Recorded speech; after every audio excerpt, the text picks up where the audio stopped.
Now entering Nerdist.com.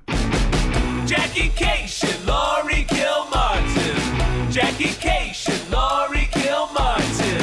It's the Jackie and Laurie Show. The Jackie and Laurie Show. It's the Jackie and Laurie Show. The Jackie and Laurie Show. Hour two.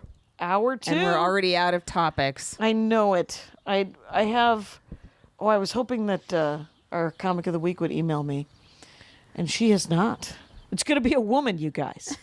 I'm Jackie Cation. Laurie Kilmartin. And you're Laurie Kilmartin. And this is the Jackie and Laurie Show. Mm-hmm. That's 2 seconds of something. There's Kyle Clark sitting over there. A couple people came to the Boston show that came up to me afterwards and said they were fans of the show. Fans of the show? Yeah, oh, that was neat. cool. That is neat. It's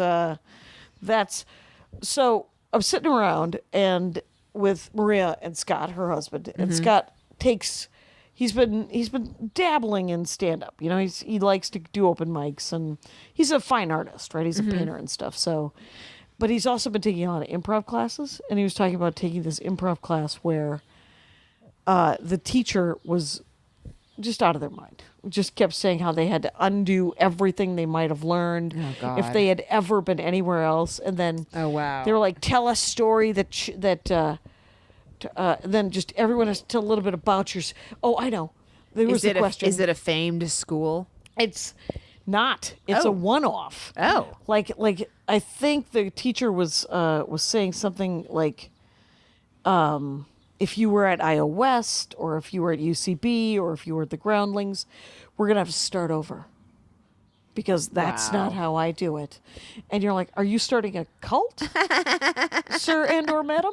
And, but the question was, as the teacher went around the room, said, tell us something that you love and something that you're afraid of, that makes you afraid.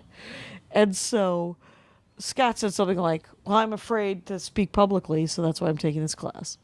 And I love art and painting and doing that kind of thing. The next person told something and burst into tears. And the teacher was like, that's what I'm looking for. Oh, no. That's at an improv class. At an improv comedy class. Oh, my God. And then, like, 2 more people told some sad sack story that made him cry, and I don't know that Scott will be going back to that class. Are there improv drama classes? Oh, I wonder. There should be. There should be. Yeah, or maybe they're just called acting classes. I remember. Or maybe they're called bad improv comedy classes. Maybe they are. Maybe they are. Have you ever taken acting classes? I have. I took classes with Joanna Bexon. She was like this sort of, all the comics went to her up in New York City. In New York City. Yeah, like Ray Romano went to her. Everyone. Greg Giraldo went to her. So I took a little bit with her. It was like sitcom acting, targeted sitcom acting. And it led to me not ever being on a sitcom or interesting. Auditioning. So it was success. If that was its goal. And then I studied with Sally Johnson, and then she had one of her teachers went off on his own, Guido Venatucci. Okay. And it was fun. It was like real scene work, and it was a lot of improv actually, where he would, you just kind of break down. But I really enjoyed it. My boyfriend at the time took it, the Russian guy. Oh yeah. And he took acting classes. It was fun. Yeah. I think it made me a better comic. And that and David Feldman telling me to like lower my voice a little bit. Or no, what did he said not be as loud. Oh yeah, because I was shouting into the mic, and I do that now, but I sometimes have to employ a shouting just because the audience. You know what? Sometimes comics shout. Augie Smith did a set on last Thursday. I did the Big Money show, and he was doing some yelling. He came up to me afterwards because he's working on it. It made me think of Carlin's 5 words or 8 words or whatever. Yeah. The words you can't say, because Augie's working on this bit about how people say they have to use some words that are no longer usable.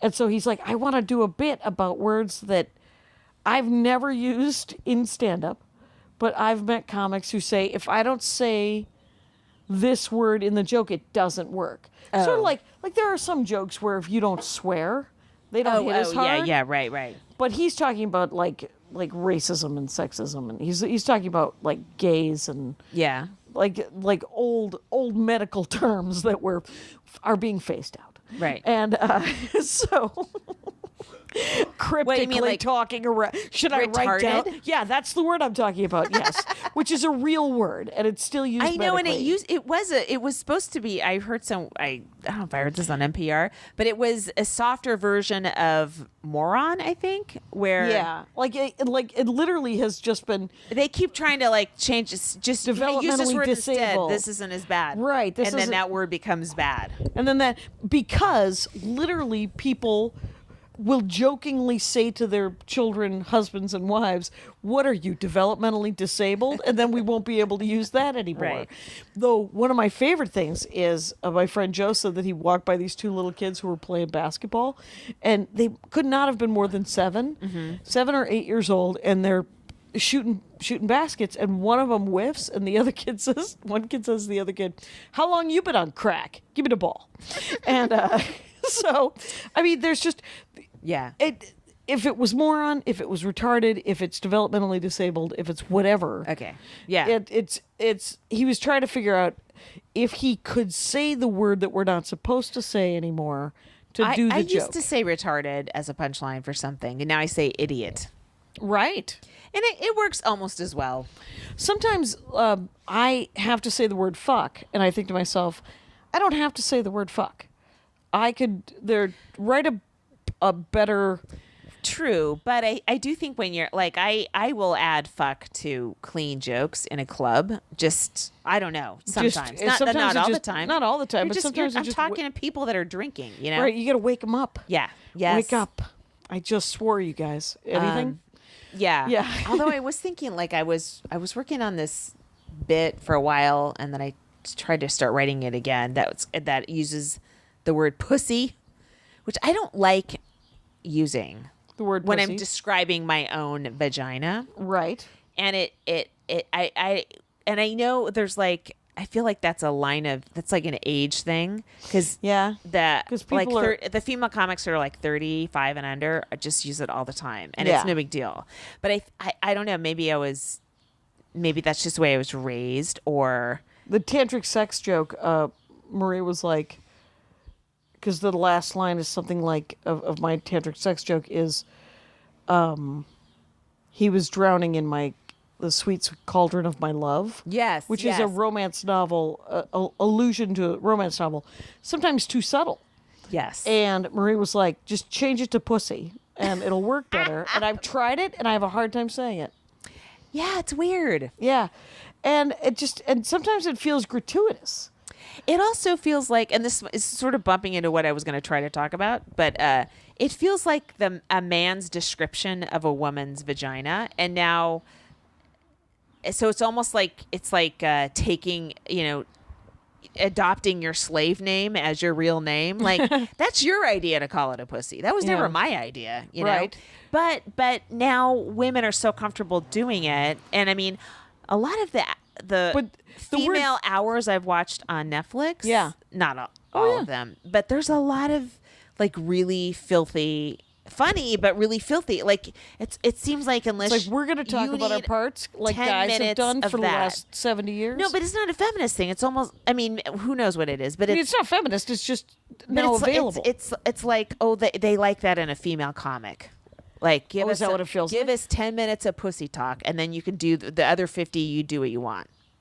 Oh, Do you feel weird. like that, or maybe I'm just? Well, you have to remember, I haven't seen any of them. Not a one. I haven't even logged into my Netflix in probably 3 months.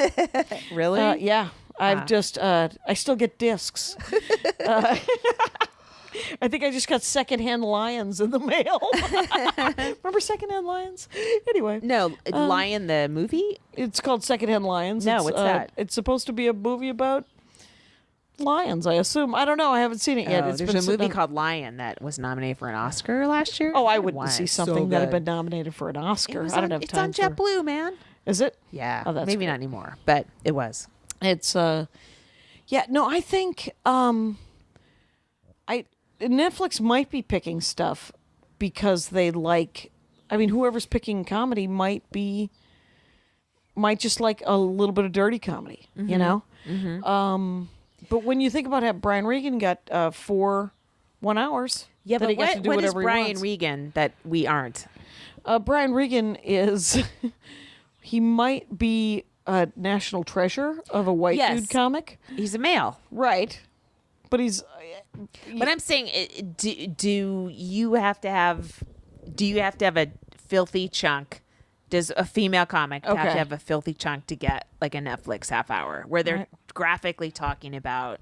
I don't body know. parts? Like, did you watch those 15s? Did you watch the 15s I didn't watch the yet? 15s. No. Because I would be interested to... Maybe I'll go home and do that tonight because I don't have a set. I won't. I will not. I just bought a movie. Yeah. And you know what I bought? I bought the animated cartoon Peter Rabbit.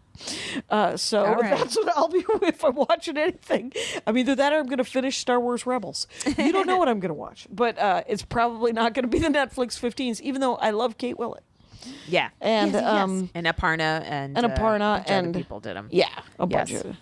I did a set last week, and Aparna was there, and she was hilarious. And then she had to post a thing that said, "Please do not Snapchat or Insta story any of my set." Oh no! She was like, "I'm working on new stuff. It's like I'm glad you like me, but please don't Insta story any of my new stuff because I'm working on new stuff." What did she notice people holding a camera up? Yeah, during the show? either I don't know, but that was on her Instagram. Or were they tagging her? Because Insta stories they disappear after.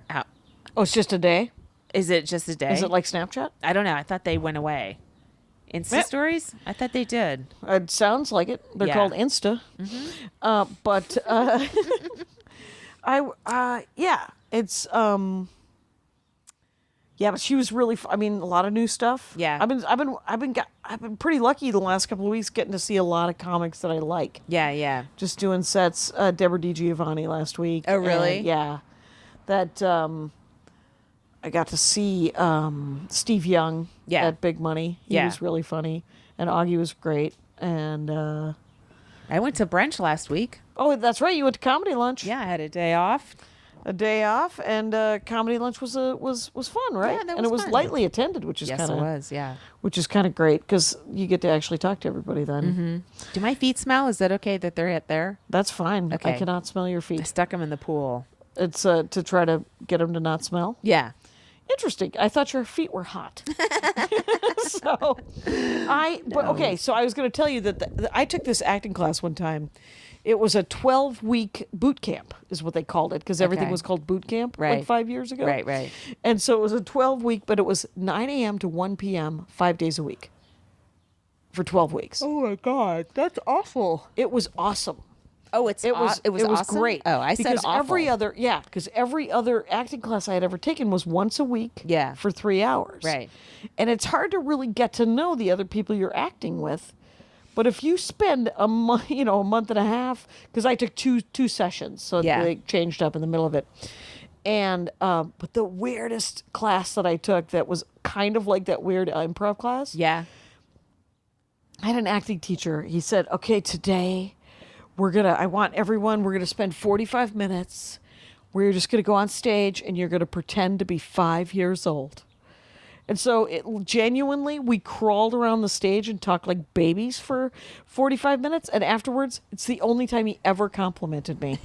And the guy he said, "That's the best work I've ever seen you do." And I just wanted to say, no one is going to cast me as a 5-year-old. That's not going to happen. And I don't understand. I mean, he was like, "You just found something inside of you that came out." And I'm like, I don't know when people start talking like that. I just think they're so full of shit. It feels full of shit, but I know that because they want acting. When you like, I have an acting coach. If I ever go in for an audition, I could pay this woman. She's great. Ron Funches uses her, and she is a character actor herself, and she will coach you for money and help you break it down and make decisions, because that's the biggest thing when you get the sides, when you get the tiny bit of what you're doing, is you have to make these real decisions of how you're going to play this character, and you have to make more than one, so that if they don't like that first decision, you could say, "Well, I can also do it as Elvis," or whatever fucking thing. So I mean, I kind of like her.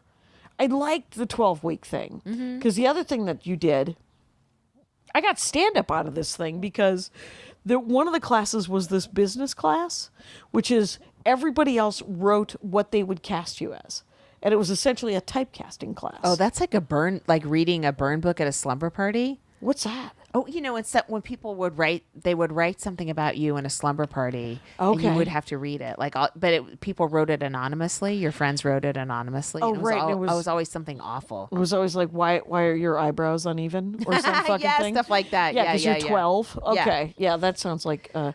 I never had those experiences. That reminds me because I was in this meeting with I think it was CAA, and I had no idea who they were. I was very. It's a classic stand-up. We walk into God, like I Los know. Angeles. I was like, and you're I was working at Tough Crowd. It was my first writing job, Yeah. right? And I was wearing like shorts and a fucking t-shirt, and I walk in, and it's like a table full of people dressed up, and I was like, oh shit. And then they said. We see you as a mom, and I was like, what the fuck? Because I didn't have a kid, and I wasn't, Right. wasn't You weren't gonna. a mom. And I'm like, Yeah. and I thought moms were like 75 years old. I was like, what? I was so appalled. Wow. But then I started Even the science noticing on that oh, yeah, doesn't work. Moms can be in their 30s. Right. It turns out. Janelle James today on Facebook posted this thing about how she'd been going out for a lot of different, a nice variety of auditions, but she wants to. She was like, Is she in Los Angeles or I don't in New know, York? but she had a short list of things that she would like to be Yeah. cast as, and first one was murderer. Second one was sexy murderer. Yeah. Third one was layabout stoner. and there were a couple more, and I was like, oh, I want to make a list like that of things Oh, that I yeah. would love to. Because nobody is casting this as the head of the Nazi resistance, in like an they should. Inglorious Bastards, Viking show. But It's like Sandra Oh didn't assume she was the lead when she got the script for Killing Eve. Oh, yeah. Because she's never the lead. right, You know? right, Yeah. Sandra Oh from Radio. From radio? Yeah, isn't Sandra Oh on? Like She's on Killing Eve PCRW? now. Oh, okay. No. No, that's somebody whose name sounds like that. It But sounds a lot like that. yes. Where are we at, Kyle? Oh my God. I was gonna guess Can't do 11 this. because I don't have this. She was in Sideways. Okay. Yeah. Oh, that's that wine drinking Yes. asshole movie. I hate that movie. Was not made for me, you guys. Movie was not. My brother Phil loves that movie. Hey Phil, how's it going out there? He listens to the show. He loved that show, but I was like, that was a guy who was, I think, there was a divorced guy, and then there was And Thomas Hayden Church, who's now in this. Do you watch HBO's Divorce? no. It's the woman who runs it. God dang it, I forget her name. She does Catastrophe with Rob Delaney. Oh, yeah. Sharon Horgan. Okay. She's also doing another show. She's like, I'm Wow. like, there's a lot of Tina Feys out there. Yeah. 'Cause the Killing Eve woman is Phyllis Wallace or Phoebe Wallace Bridge, I think. She also did something called Fleabag, which I never watched, but I heard was great. How about I'm how about the like, woman why- who fired Roseanne on ABC? No, but these are creative these are- people. yeah. These are comedians. They're British. British comics Yes. who are showrunners. Yes. They have Britain six gets to have women who are have- just normal, who are just comics. more so than we do for Yeah, sure. And for their sure. series are shorter, I mean, they're like 13 although episodes, Killing or- Eve might be longer, but Is that a British one? yeah, it's Okay. on the BBC. Okay. But it doesn't sound like a comedy because it's Right. a detective hunting a female serial killer, a female detective hunting a female serial Oh, wait killer. a minute. That actually, I knew I had heard of it somewhere. Yeah. I think Janelle James told me about it. Yeah. Okay. On a And- Dork Forest But is what a is. comedy person wrote it. I don't know if she's a stand-up or like just a comedic But we're just personality. tragic clowns, Laurie. And there's so much pain inside But of us. they're getting shit done, man. They are totally getting shit done. There's women in their 40s who are in TV shows in Britain solving murders, and they get to do it. They get And what to are do we it. doing? We're Looking for not. ducks and pools. Right. That was last episode. There was a duck. You guys, who doesn't love a duck? Yeah. You got any new jokes? I don't. Nothing that feels promising.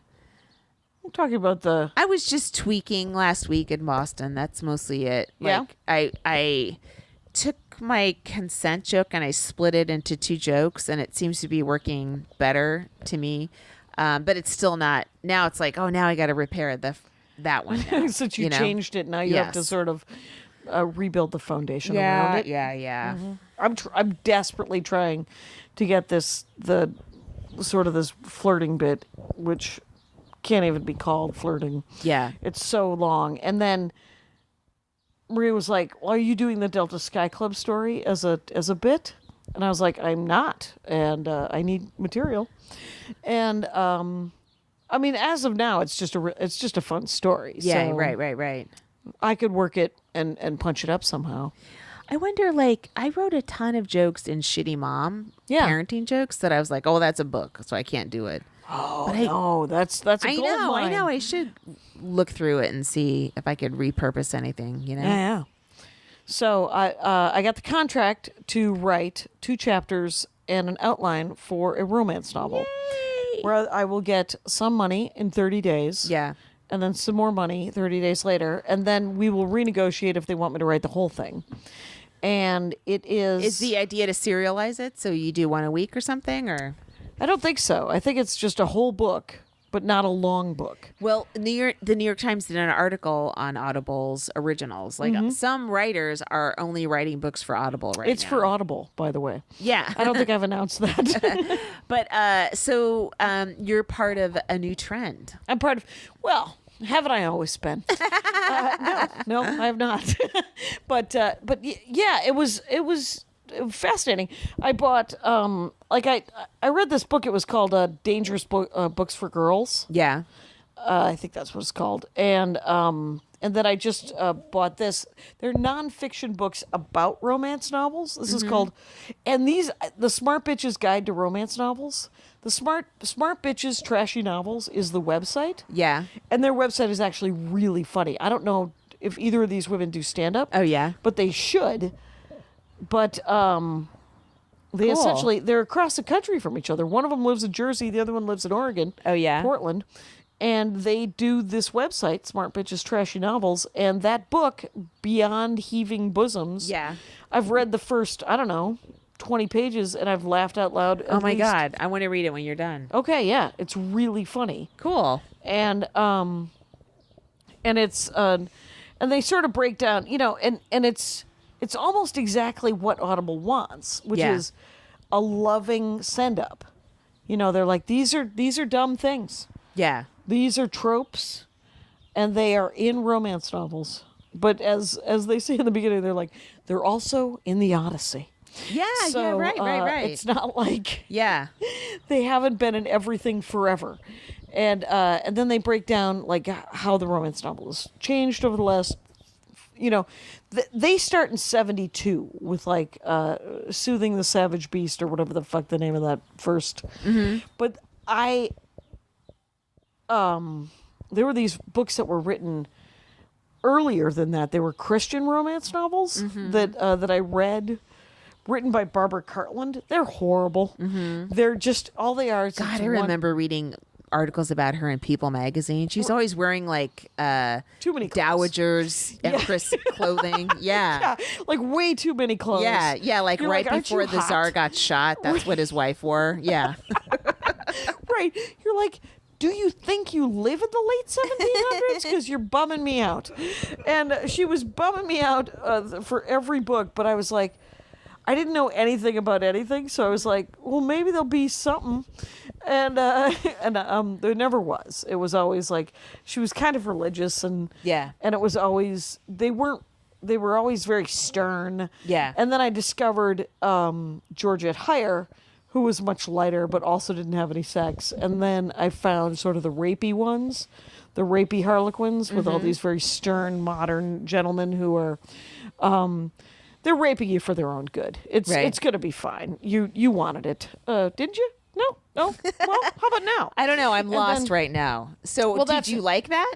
I don't know. Like, it was literally, romance novels have gotten so much better in the last, I would say, 8 years. Hasn't everything? Kind of. Except the White House. Right. Ever since Obama, romance novels have gotten so much better, you guys. No, but it's weird, but ever since there's been a deliberate attempt to understand a real female point of view, or just to put other points of view out there, everything artistically has gotten a little bit better. You know, I think you're right. I mean, comedy is way better than it used to be. Comedy, it's smarter. Yes. It's not less funny. Yeah. It's as funny or funnier, I think. But it can be gentle. Yes. It can be foul. Yeah. It can be mean. It can be all the things that it's always been, but it's usually not horrifying. Right? It's yes. But isn't it weird how, like, all the stuff happening artistically is amazing, right? All these female comics, there's just so many points of view and so many smart people doing them, doing whatever they're doing, movies or stand up or TV or whatever you are. And then you look at Congress and it's like it's 100 Charles Grassleys, and like how are we so far ahead of the curve, or we're leading it, and they're so fucking far behind? Because they're entrenched, you know? I mean, they're entrenched, and like I was doing some research because the primary is Tuesday, and I'm leaving. So the primary will have already been. Mm-hmm. But so I voted by mail, and I had to do research. And I always vote by mail. Oh, have you always? Yeah. Oh, wow. I just started this year. You do as well? All right. I can't believe every state doesn't have that option, and when some of them make it really difficult too. It's unbelievable. Right, and there's very little mystery why they're doing that, and but it took me an hour and a half of research on the internet to figure out who to vote for, because California has this new law where it's the top two of each of the races. Yeah. Now. It's no longer one Democrat, the primary is open. There's 2 pages of gubernatorial candidates, and the top 2 will go against each other in November. And in theory, that sounds great, and it is. I like it, though, of course, because there's 16 Democratic nominees and 4 Republicans, they might split the vote so thin that it might be bad. But it's a step in the right direction, I think, just because it's such a mess. Yeah. I don't know. I will see how it turns out. Yeah. But my in-laws, it took them, they said it took 4 hours because they're not very good at Googling. And you know, you're given this book that tells you everybody's, like, in their own words, this is how I'm going to change the world. Yeah. And then you look and see, well, what did the League of Women Voters say? And I didn't do that much research. No? I mean, you do a daily research, quite honestly. Yeah, maybe a little bit, but you're much more hands-on with the LA Times and the news in general. Yeah, I guess so. Yeah. Not necessarily the LA Times, but I always go, woman, first D, okay, Democrat. And do you then vote with your vagina first? Yes. Then I go woman. Yep. And then if it's multiple women, then I start looking at professions. I'm a total identity politics voter if I don't know the issues. Yeah. Like the state bar rated all the judicial candidates. Yeah. And so I could read about whether they were qualified or unqualified. Yeah. And so that's how I voted for. But if I can't find any information between the 2 candidates, I will not just vote, because I cannot be burned. There cannot be a Phyllis Schlafly in my life that I ever supported. Yeah. Fuck that. Well, I mean, that person wouldn't be a Democrat, though. True. I mean, they usually get weeded off at that level, I suppose. Yeah. So, but oh my God, how much time have we done? Wow. Oh my God, we're at a half hour. Okay. Interesting.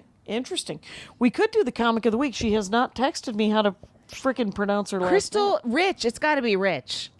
Is it? But I know someone who has that same last name or pronounces it Reich, so I Right. have a hard time remembering exactly if I'm right with her. Right, and But it's she's Crystal Charee Sh- or Charee. yes, I mean that's on why Twitter. that's what I'm telling you. yeah. Okay. There's a lot of letters, you guys, and what you should just do is you should watch her do stand-up comedy because it's great. yeah, she's and really funny. She's CRYSTAL Yeah. and then CHAREE is her Twitter handle. her story of how she started was Flappers is open during the day for lunch. Yeah. Or it was at least. And she would just come in and hang out at Flappers and she started watching comedy shows, but Yeah. she was really shy.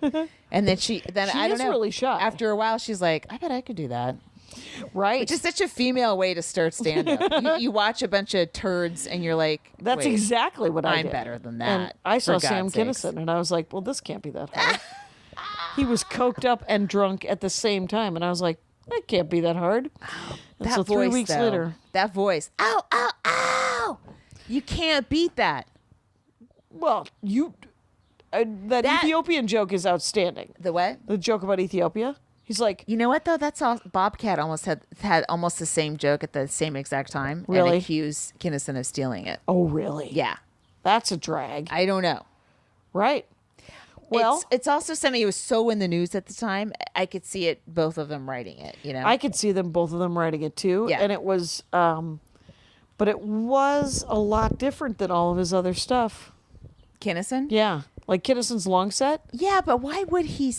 Why would he steal? I mean, Why would anyone steal a fucking joke? It doesn't make any sense. to me. But I mean, if you're but if you are a thief, you're going to steal. Yeah. Right. And or if you rewrite premises or rewrite people's stuff, okay, people you kind of tell when things are derivative. What do you think about that? That's Oh, a fine line. It's awful. That's terrible. You're like, what a great premise. I'm going to write a comparable joke, but change it slightly. Or they just sort of change everything a little bit, and then it seems like it's like a hacky bit. It's like, no, someone did that first, and then it was rewritten by 16 other comics who thought it was a good idea and kind of changed when it. I think of the definitive. But wait, Crystal's really finish your funny. story. Yeah. So- right. Crystal Charee Reich. or R-E-I- Rich. CH. Yeah. Or Reich. Reich. Or it's Crystal. She's slightly shy, but when she gets on stage, she's fucking hilarious. Yeah, So be nice to her off stage and laugh like a fiend when you see her on stage. She is our comic of the week. Yes. What were we saying? Kinnison. Okay. When I think of sort of definitive jokes, though, I mean, that's one of them I think of is his Ethiopian joke about how it's a desert. It's always going to be a desert. What's it going to be in 100 years? It's going to be a desert. I'll tell you what. We'll send you some trucks and some luggage. Get your shit. We have deserts in America. We don't fucking live in them. Remember that joke? That was the joke. Yeah, I do. Yeah, but we do live in our deserts. We do. actually put a mafia gambling casino center in one of our greatest deserts. Right. I read that book, Havana Nocturne. So Phoenix. We live in Phoenix. We live all Phoenix. over our Those deserts. are deserts. It's But maybe not in the 70s. You know, it's weird though if you look at that joke. Like that joke kind of wouldn't fly now, right? Because people kind of understand. Oh, you just can't pack up if you're a refugee and leave without drowning in the Mediterranean half the time. Right. You know, it's weird how you could be sort of your joke could have the solution would be terrible, but you would tell the solution like it was actually a good idea, and people would be like, "Yeah, man, yeah." Oh, right. And now, if you're going to do a terrible solution, it has to be so bonkers that everyone just realizes it's silly, Right. as opposed to like a half good idea. Right. You have to exaggerate and make it. The twist has to be something fictional. Yes, which is too super bad. fictional. Yeah. I mean, the idea that Ethiopians who were starving would somehow find the money to get a plane ticket and then be allowed Right. entry to the U.S. Right. And you know, everything that happens, it is ridiculous. Right. But I think people just didn't think about that. No one thought about, like, now everyone thinks about consequences a little bit more because we just keep hearing about consequences. Yeah. We just keep hearing everyone's stories. So now when someone says something offhand like that, there's a whole side of your brain that just read a HuffPo article where you're like, yeah, and then you could list you can't 15 do that, paragraphs actually. of why that won't work. And so it kind of takes away your enjoyment of easy jokes. Could you ruin this joke for me? Yes. This other definitive joke that I love so much, if you could just fucking shit on it, would be Jay Leno's. It's just a difference in time. No, It's a difference in how people are enjoying comedy and how they process the news. It's how it affects how they enjoy comedy. It's having access to information 24 hours a day. Horrible Right, idea. but creates this awareness. I think that's what's created this new sort of awareness and help for perspective, for marginalized and women and whatever. We'll never know if it was ultimately a bad idea. I mean, I think it's tearing away at democracy because these right-wing right, we didn't invent the lunatics. internet so that the right-wing assholes could find each other. pair and find each other and Yes. start groups. Right. That's not why. It's quite terrifying. It's bad. But I loved, gonna go back to comedy. Jay Leno had the definitive colorization joke when Ted Turner and Turner Broadcasting invented colorization. Yeah. Of old movies. It did not have a punchline. That's what it was. It did exactly what you said. It just had this weird solution that ended up being the punchline. He was subbing for Carson. Yeah. And he said that the first 10 minutes of Wizard of Oz had been colorized. And that was the whole joke. And I was like, well, no one else needs to write that joke then. Because that joke's done. But I'd heard, because it was 83 or 84. Yeah. And I was like, and I had heard so many colorization jokes. Right. It was such a big premise that year. That's It's crazy. All those premises. It was a hell of a year, Kyle. 84. It was a great year for premises. There was what else came out in 84? Remember Donna Rice jokes and Gary Hart when we first started? Yeah. I have such a distinct memory of this. It was called the Rose and Thistle in San Francisco, and it's now like I remember Gary Hart. I don't remember Donna. What? I don't know the other person. Okay, it's now like an auto parts store. No, I don't know that. And Gary Hart is a Hart ran for politician. president. Yes. And he was like the next JFK, right? Right. He had a great idea that it has been almost co-opted a couple of times just to restart the WPA. And he had a great idea for that. It would before you go into college, you spend 2 years working in anywhere. You could work in a city helping renovate and fix things up, or you could join the army, or you could do so. I mean, it would be it's almost an Israeli model. Oh, but, that's such a great idea. Yeah. Wow. Anyway, so Gary Hart, So Rose and Thistle, and he's married, and there were just so many jokes about because he had he was on a boat called the Monkey Business. And he hooked up with this lady named Donna Rice, who he was having an affair with. Weird. He was married. Okay. And he got caught, and it ended his career immediately. Oh, weird. And then, maybe the next, was it the next presidential election or the next one? Maybe two more. Then Clinton comes up, and Clinton has had affairs, but for some reason, everyone's, they've been worn down They've been a little bit. desensitized. Yes, by Gary Hart. So now they accept Clinton, and now look where we are. Right. I mean, Melania might be dead. I hope she's run. I really genuinely believe she's bolted. He has, he was accused of being violent towards Ivana and raping her. So right. And he's under more pressure than ever he's right ever now. been. And who knows? I mean, this will be out, and she might be back. How great would that be? Yeah, maybe she's go to Ethiopia. They have a desert there. Maybe she's hiding in the desert of Ethiopia, having that food where it's all served on the bread. So this weekend, I literally have nothing to talk about, Kyle. For this weekend, yes, I'm at Acme. Oh, you're doing Acme this is dropping 7/2, right? First week of July? Yeah. That doesn't seem right because we're just starting June. Oh, wait, you're right. Sorry, never mind. So, yeah, so comes out. Yeah, are you doing anything? I come home that week. It's going to be Flag Day. That's what I've been told. Clearly, also no sets. Here's the thing: like Flag Day shows up on my calendar as a little spot, so I think, oh, I've got a set. Yep. And then I'm like looking at, it, I'm like, no, it's fucking Flag Day. I don't have a set. It's also Corporate Flag Tax Day. Corporate Tax Day is June 15th. So you must think you have 2 sets that night. I have a bunch of sets, you God guys. damn it. Yeah, I don't have anything. Oh, I'm doing. Oh, I do have a show June 16th at a board game store on Burbank and Hazeltine called Paper Heroes in Burbank, and the name of that show, Summer Ham. I'm doing. They've named it Summer. I'm doing the Mermaid Hour on Monday, July 11th. I love the Mermaid Hour. Yeah, me too. Me too. Yeah, that's good time. Juneteenth is showing up as a spot. Oh my God. I'm doing If You Build It, which is the Cara. Oh, Clank. fun. Yeah, Cara Clank. At UCB? UCB Sunset. Yeah.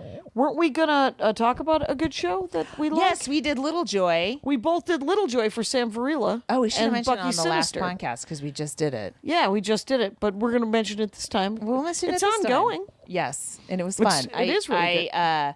I had no spots. I was in much like the situation I'm in this week, which will be last week. Right. You heard that I was doing a spot there, and you're like, "Oh, I'm No. gonna." You did. You did it on this show. I You did said- not. Listen, I posted. You can revisionist history this all you I want. posted on the internet.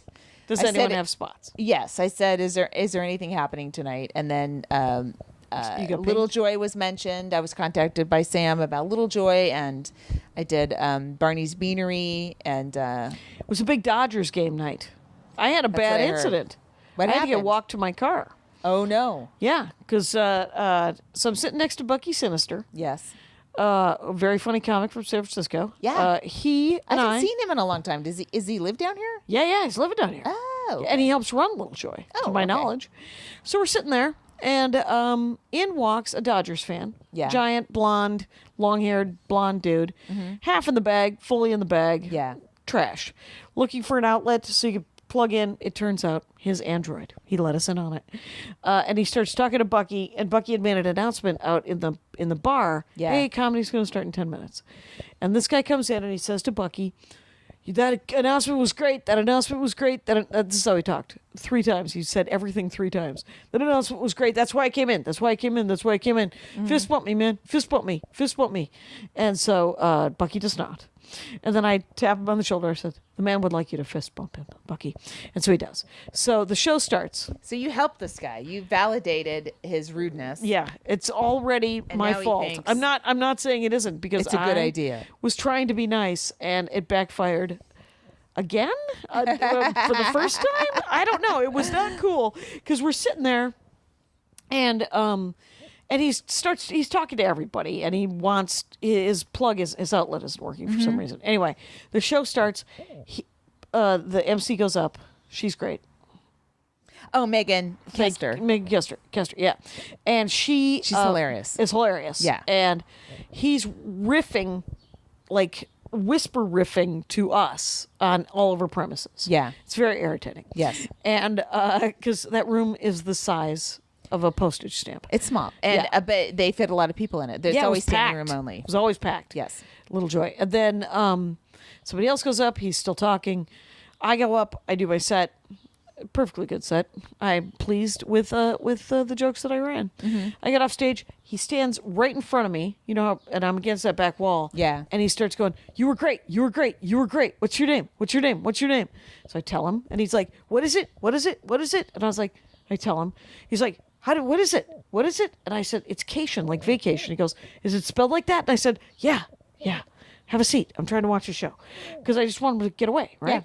Yeah. And he goes, fist bump me, and I do, and then he goes, chest bump me, and he leans into me, and I put my hands up, and he goes, Did I you was like- touch his chest? no, I put my hands up in front of my chest, Okay. and I was like, you got to knock it off, man, is what I said. That's Yeah.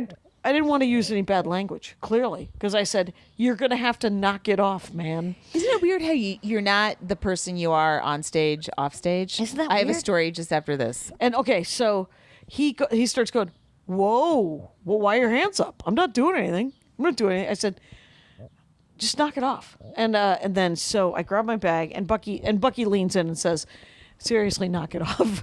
And then he goes away. And then I have to leave, sadly, after my set, because I'm a monster.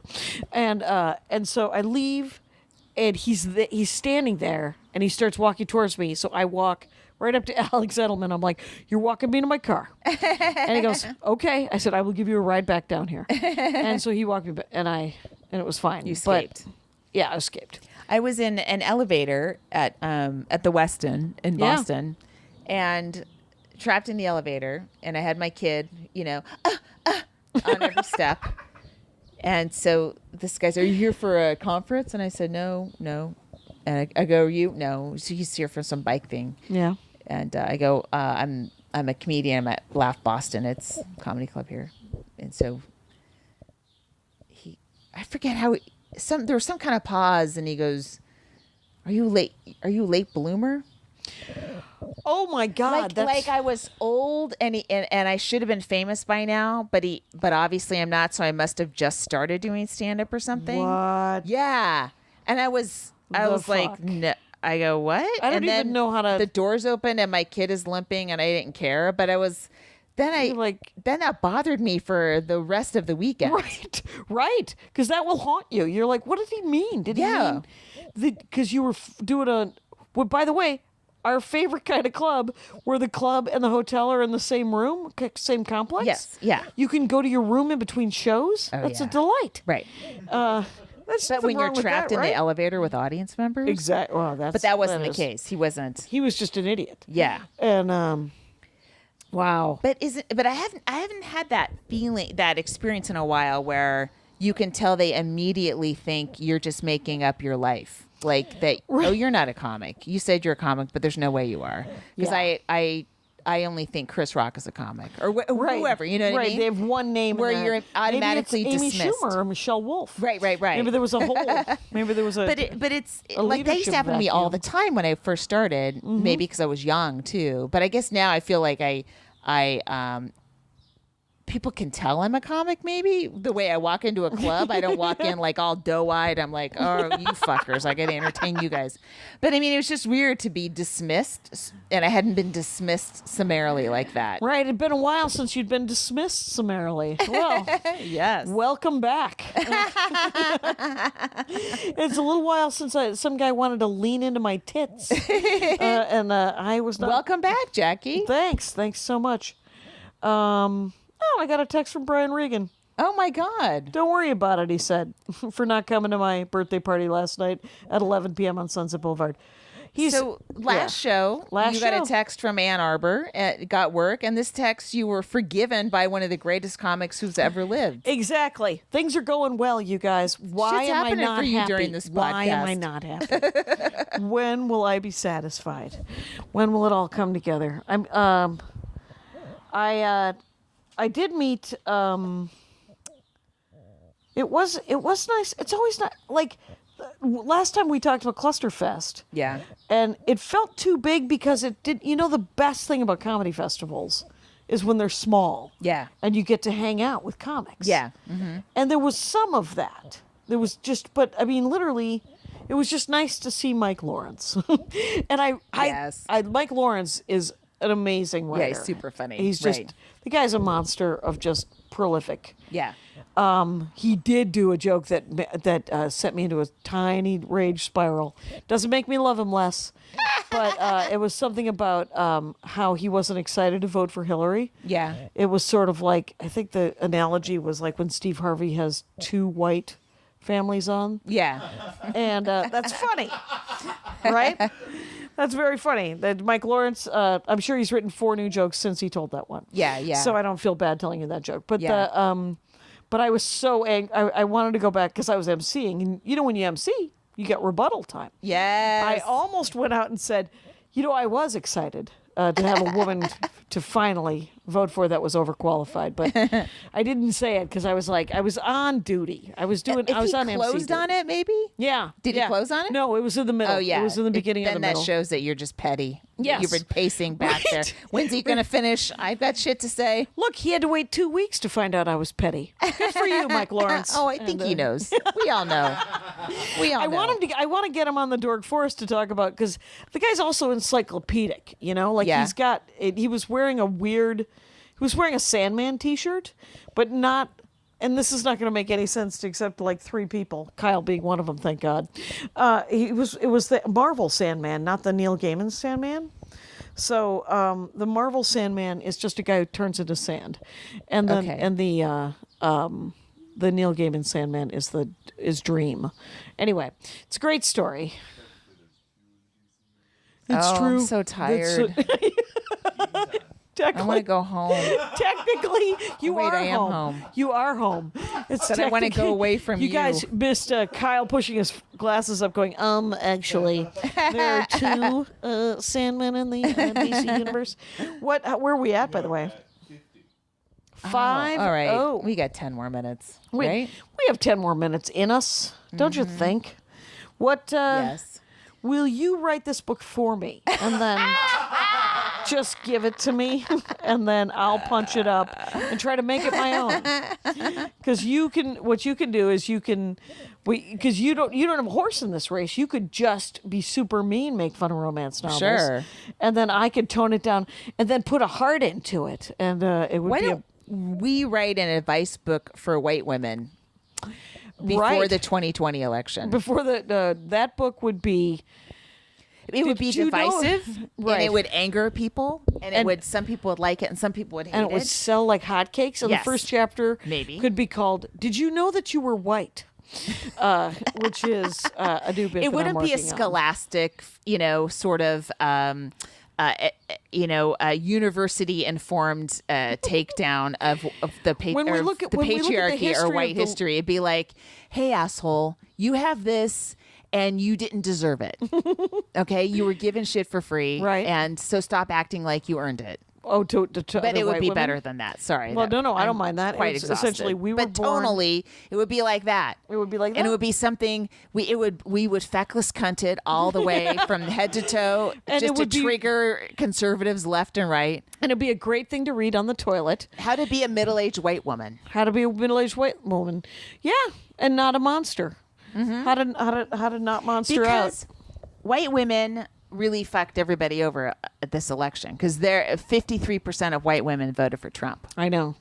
So and 100% of the white women sitting in to, this room did not. But we have to talk to our own. Yes. Because they're problematic. Yes. And they won't listen to anybody else. They might not listen to us, but we have a better shot than anybody else. At least we can get in their face and not be called Muslim Brotherhood, Planet of the Apes people. Exactly. And then we could just go back and forth with our feckless cunt talk. Yes. And maybe they'll hear us. Maybe. All we need to do is... I know that one of my cousins unfriended me on Facebook. Oh, really? After my feckless cunt post. But you mean they kept you up till then? I know, it was weird. It was weird. Because supposedly she voted for Trump and is an evangelical. In the worst way. Related to these people? I don't know. How Mark Penn, who was Hillary's campaign strategist in 2008 and was just an awful shitty. She has terrible taste in men. I will tell you that. She I would really, tell her to her really face. does. Terrible Why don't you write taste that in down men. as a title? Because that is some terrible. She has some. So she picked this asshole, and he's just a dirtbag piece of shit. And now he's full Trump, calling the Mueller thing a witch hunt and saying. Well, I mean, if you think about it, she was willing to hang out with Trump. Hillary was. Well, I mean, I think everyone was when he was just a famous guy. That's just celebrities hanging out with each other. They do it all the time. Right, you don't invite him to the house, but I get it. I mean, she went to his. I mean, his wedding was the third one. It was a. I didn't go to my event. father's third wedding. You don't go to a third wedding. Nobody's third wedding gets people at it. You go to a famous person's third wedding. I suppose if you want chicken or beef.